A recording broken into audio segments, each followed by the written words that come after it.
ونصلي على رسوله الكريم اما بعد فاعوذ باللہ من الشیطان الرجیم بسم اللہ الرحمن الرحیم السلام علیکم ورحمۃ اللہ وبرکاتہ۔ اس دعا اور امید کے ساتھ کہ آپ جہاں پر بھی ہوں خیریت سے اور ہمیشہ خوش رہیں۔ آج سے ہم کلاس 7 کی ترجمۃ القرآن بک میں موجود صورتوں کا ترجمہ کیا کریں گے، ساتھ ساتھ لفظی ترجمہ بھی پڑھیں گے۔ سب سے پہلے آج ہم سورۃ العصر پڑھیں گے۔ عصر کا معنی ہے زمانہ۔ اس سورت کی پہلی آیت میں عصر یعنی زمانے کی قسم بیان فرمائی گئی ہے اور اسی مناسبت سے سورت کا نام سورۃ العصر ہے۔ ہمارے پیارے نبی کریم صلی اللہ علیہ وآلہ وسلم کے صحابہ کرام جب آپس میں ملاقات کرتے تو ایک دوسرے سے جدا نہ ہوتے جب تک کہ ایک دوسرے کو سورۃ العصر نہ سنا لیتے۔ سبحان اللہ۔ یہ درج ہے المعجم الاوسط طبرانی، جلد نمبر 5 اور اس کا صفحہ نمبر ہے 215۔ حضرت امام شافعی رحمۃ اللہ علیہ فرماتے ہیں العصر ہی کے بارے میں امام شافعی رحمۃ اللہ علیہ فرماتے ہیں کہ اگر لوگ صرف سورۃ العصر پر غور کر لیں تو یہ ان کی ہدایت کے لیے کافی ہو جائے۔ تفسیر شافعی میں جلد نمبر 3 اور صفحہ نمبر 1461 میں یہ درج ہے۔ اس سورت کا جو مرکزی مضمون ہے وہ مستقل خسارے سے بچ جانے والے لوگوں کا بیان ہے۔ اللہ تعالیٰ نے سورۃ العصر میں تیزی سے گزرے ہوئے زمانے کی قسم بیان فرما کر اعلان کیا کہ تمام انسان نقصان میں ہے، کیونکہ انسان کو زندگی گزارنے کے لیے ایک محدود وقت دیا گیا ہے، یعنی وہ ایک لمیٹڈ ٹائم ہے جس میں اس نے دنیا میں آنا ہے، رہنا ہے، وقت گزارنا ہے اور پھر چلے جانا ہے۔ کیونکہ وہ وقت گزر رہا ہے تیزی کے ساتھ تو وہ کیا کام کرے کہ وہ اس کا ٹائم جو ہے وہ اس میں کامیاب ہو جائے۔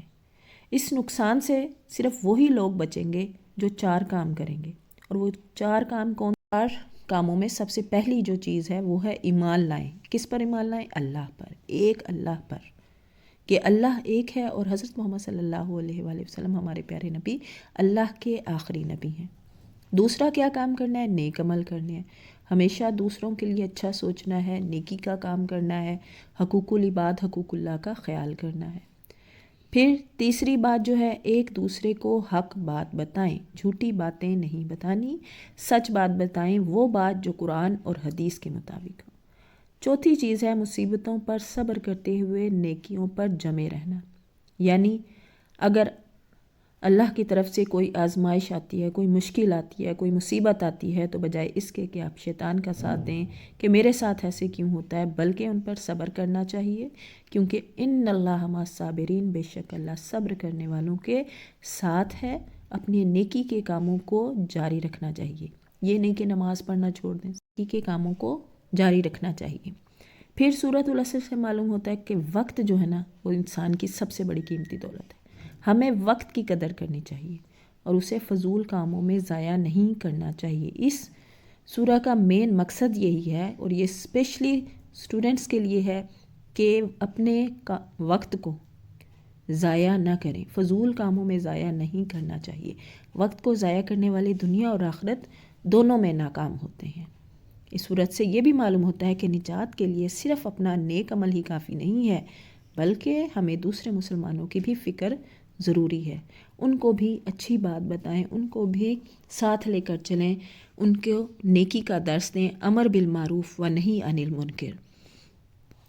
اب ہم پڑھیں گے سورۃ العصر کا ترجمہ۔ یہ مکی سورت ہے اور اس میں 3 آیات ہیں۔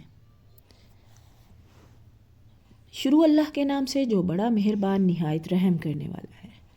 قسم ہے تیزی سے گزرتے ہوئے زمانے کی، بے شک انسان یقیناً نقصان میں ہے، سوائے ان لوگوں کے جو ایمان لائے اور نیک عمل کیے اور ایک دوسرے کو حق کی نصیحت کی اور ایک دوسرے کو صبر کی نصیحت کی۔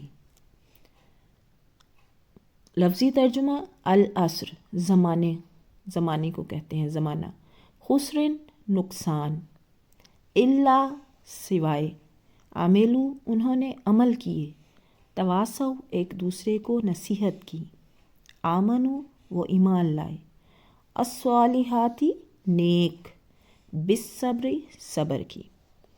پڑھنے میں بتانے میں غلطی کوتاہی کمی بیشی رہ گئی ہو تو اللہ پاک معاف فرمائے. جہاں بھی رہیں خوش رہیں, دعاؤں میں یاد رکھیے گا. وآخر دعوانا الحمد للہ رب العالمین. فی Aman Ullah with best wishes and good luck.